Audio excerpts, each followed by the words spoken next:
जय हिंद दोस्तों।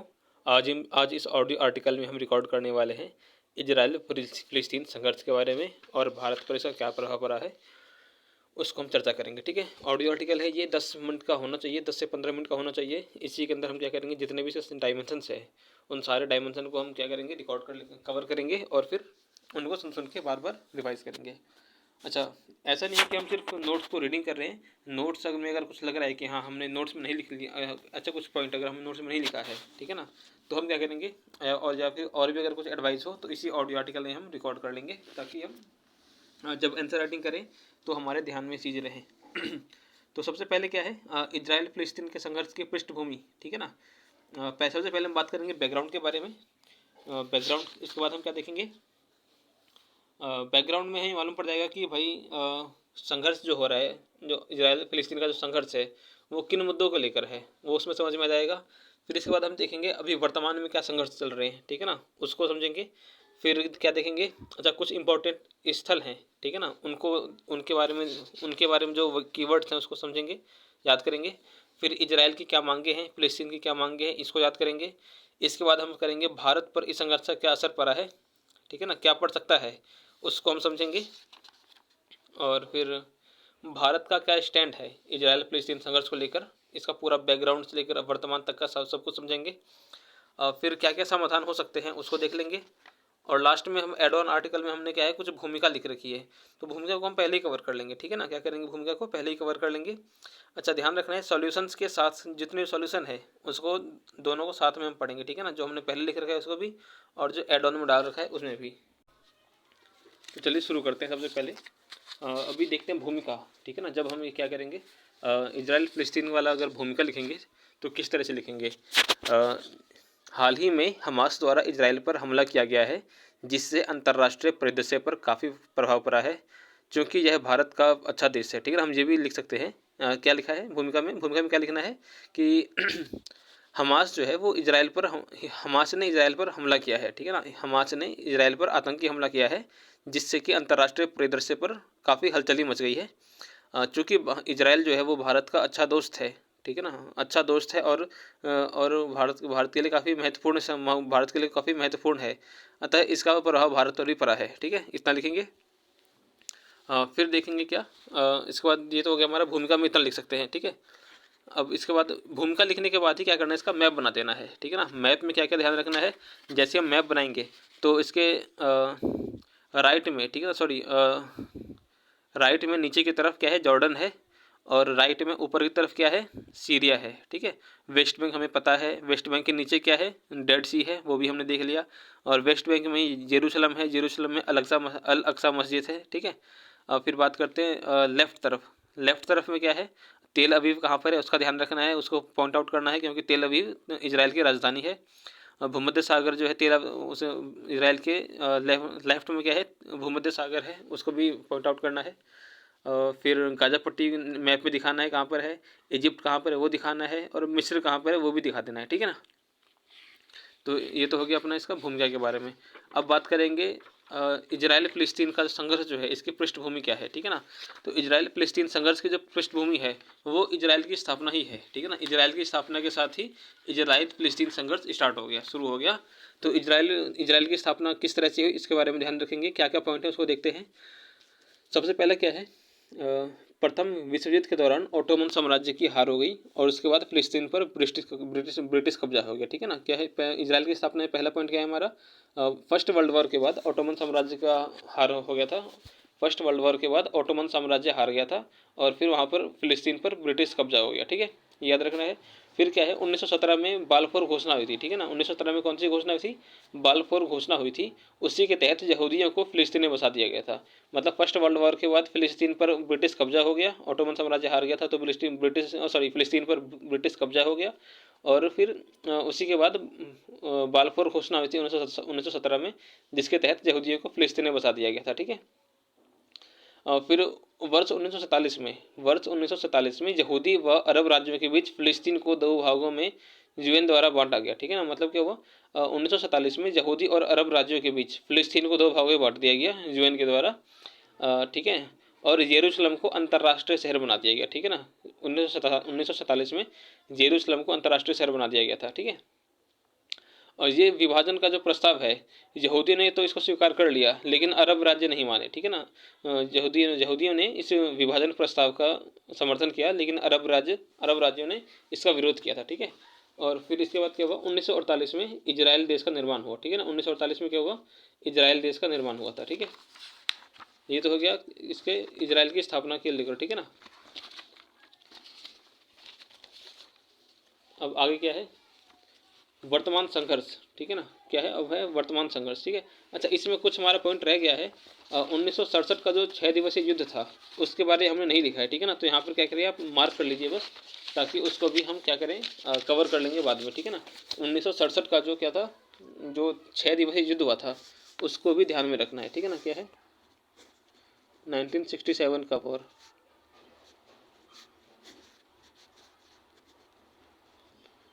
ठीक है, ये हो गया हमारा। अब क्या है,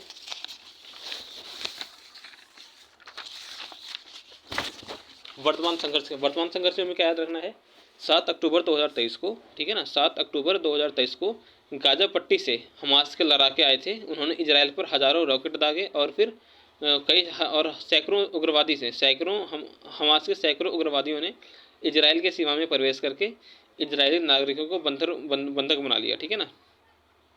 और हमास द्वारा दागे गए रॉकेट की गति इतनी तेज थी कि इजराइल का जो फेमस आयरन डोम है वो भी सुरक्षा करने में असफल हो गया, ठीक है। क्या, ठीक है, बहुत बढ़िया। वर्तमान संघर्ष में क्या याद रखना है, 7 अक्टूबर को गाजा पट्टी से हमास के लड़ाके आए थे। उन्होंने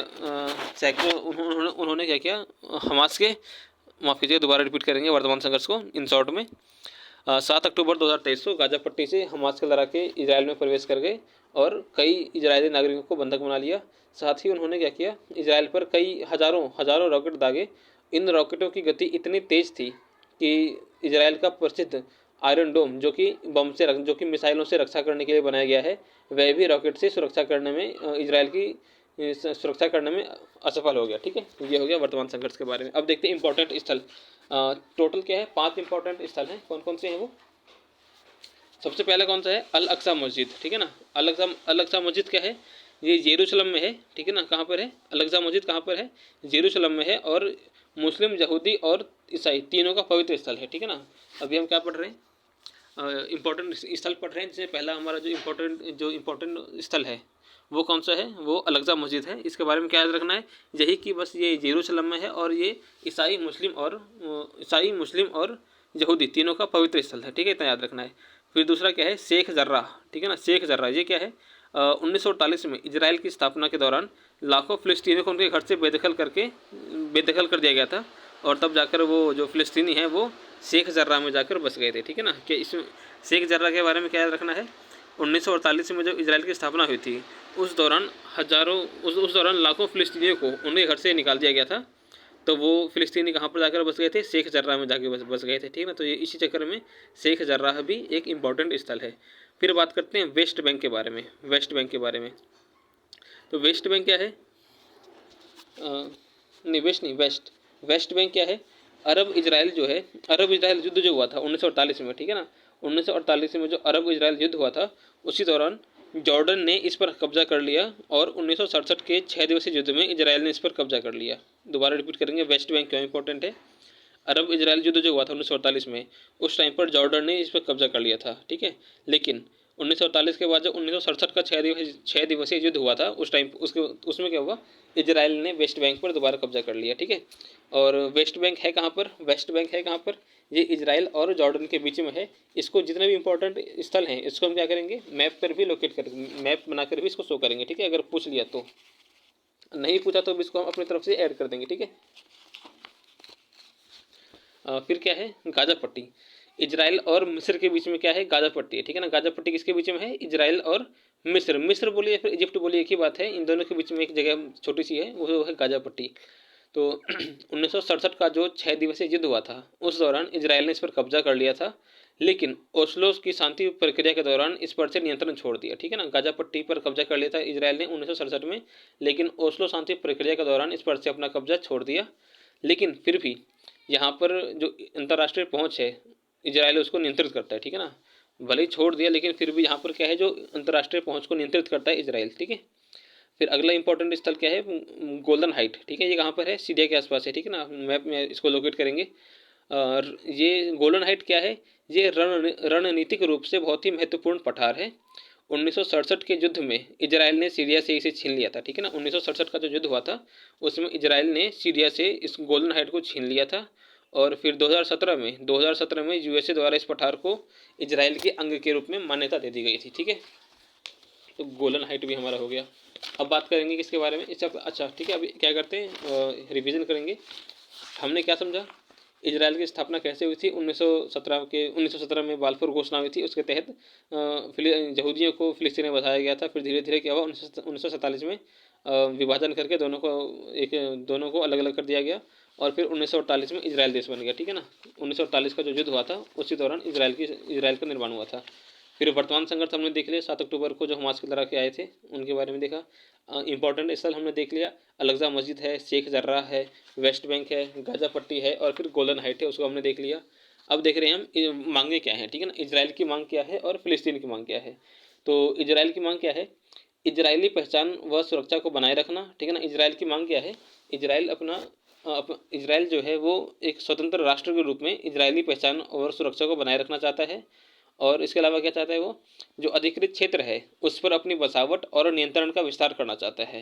इजराइल ने जिन जिन क्षेत्र पे अधिकार कर लिया है, जो अधिकृत क्षेत्र में है, जो इजराइल के अधिकृत क्षेत्र हैं, उन पर अपना नियंत्रण और अपना बसावट का विस्तार करना चाहता है इजराइल। तीसरा इजराइल का मांग क्या है, इसका इजराइल की मांग है कि इजराइल का जो अस्तित्व है वो फिलिस्तीन उसको माने और हिंसा का त्याग करे, ठीक है ना।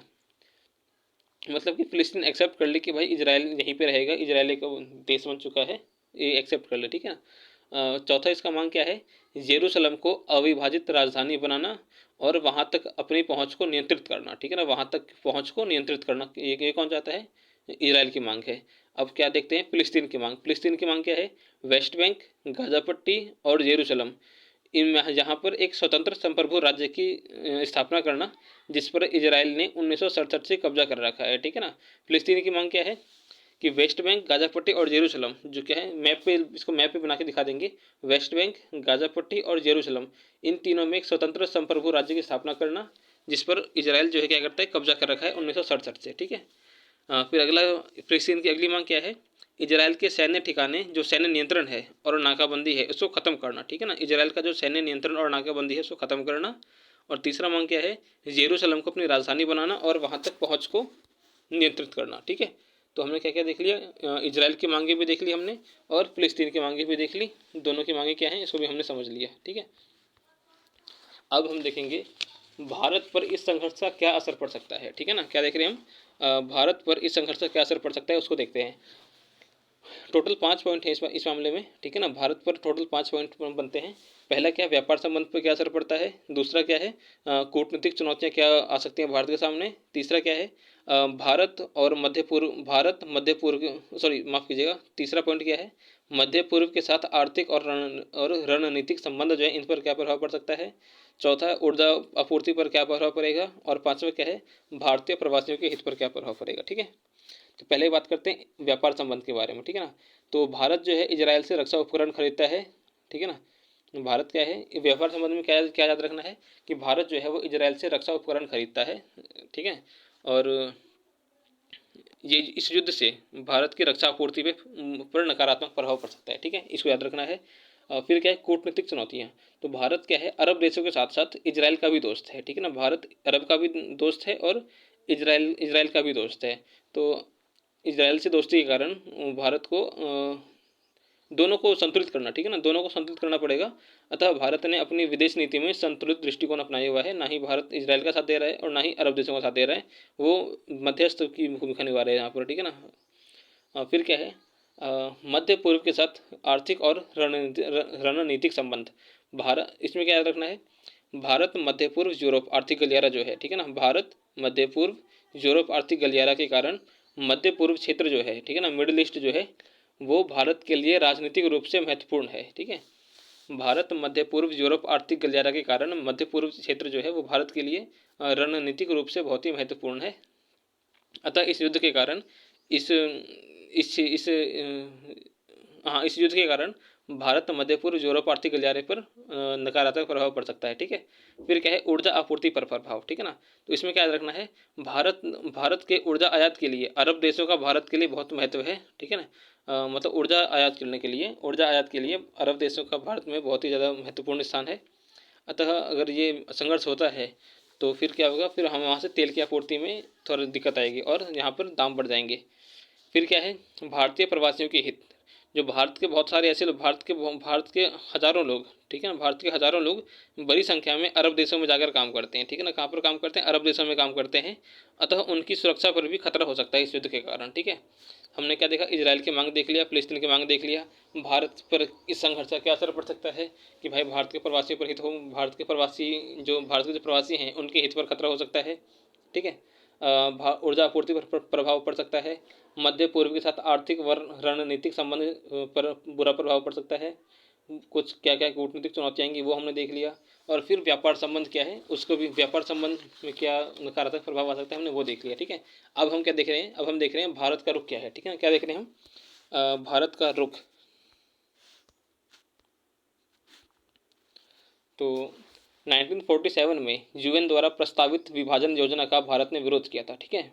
इसके बारे में क्या क्या पॉइंट हमें याद रखने हैं, पॉइंट वाइज याद रखेंगे। 1947 में क्या हुआ था, यूएन ने जो प्रस्तावित, जो विभाजन योजना का प्रस्ताव पेश किया था, ठीक है ना, उसका भारत ने विरोध किया था। क्यों किया था, क्योंकि उस टाइम पर भारत भी विभाजन झेला था।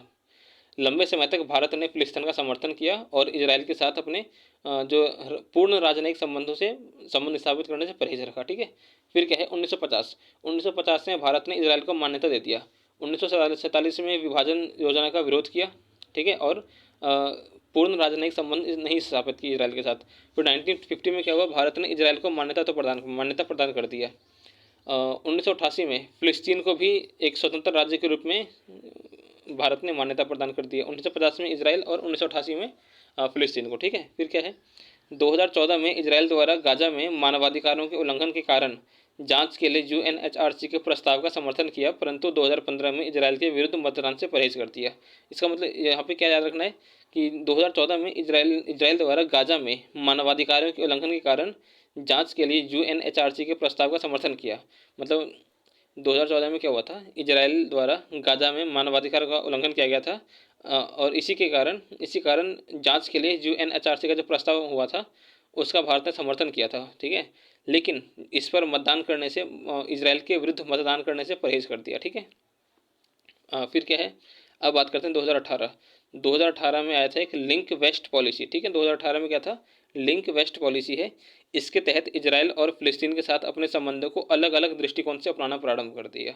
2018 में जो लिंक वेस्ट पॉलिसी है, इसके तहत क्या हुआ, इसराइल और फिलिस्तीन दोनों को एक तराजू में बनाए रखकर अपने संबंधों को अलग अलग दृष्टिकोण से अपनाना शुरू कर दिया, प्रारंभ कर दिया भारत ने। ठीक है। फिर तीसरा क्या है, अगला पॉइंट क्या याद रखना है भारत के स्टैंड को लेकर, संयुक्त राष्ट्र आर्थिक व सामाजिक परिषद में फिलिस्तीन के एक एनजीओ को सलाहकार का दर्जा दिया गया। इस पर इसराइल ने आपत्ति जताया और भारत ने इस संदर्भ में इसराइल का साथ दिया था। मतलब क्या हुआ,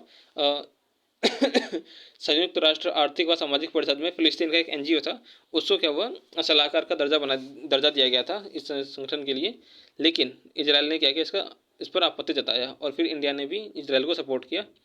अगला क्या है पॉइंट, भारत इस संघर्ष के विराम के लिए संवाद और कूटनीतिक, ठीक है ना, संवाद और कूटनीति का वकालत करता है। ठीक है ना, संवाद और कूटनीति का वकालत करता है। ठीक है। फिर क्या है, समाधान इसके जो कौन कौन से समाधान हो सकते हैं, हमने इससे पहले क्या देखा था, टोटल कौन कौन से समाधान है। एक हो गया अपना वन स्टेट समाधान, फिर क्या है टू स्टेट समाधान, और फिर क्या है कॉन्फेडरेशन मॉडल और अंतर्राष्ट्रीय ट्रस्टीशिप, इसके बारे में। तो टू स्टेट समाधान के बारे में ज़्यादा कुछ याद नहीं रखना, इतना याद रखना है 1947 में यूएन ने विभाजन योजना प्रस्तुत किया, जिसके तहत यहूदियों के लिए अलग राष्ट्र इसराइल और अरब वासियों के लिए एक अलग राष्ट्र फिलिस्तीन बनाने का प्रावधान था। ठीक है। इससे काफ़ी हिंसा हुई थी, परंतु अमेरिका क्या मध्यस्थता था, अमेरिका ने क्या किया, मध्यस्थता स्थापित किया 1991 में, और मैड्रिड में एक सम्मेलन हुआ जिस पर सहमति तो बनी, लेकिन कुछ समस्या भी रह गई।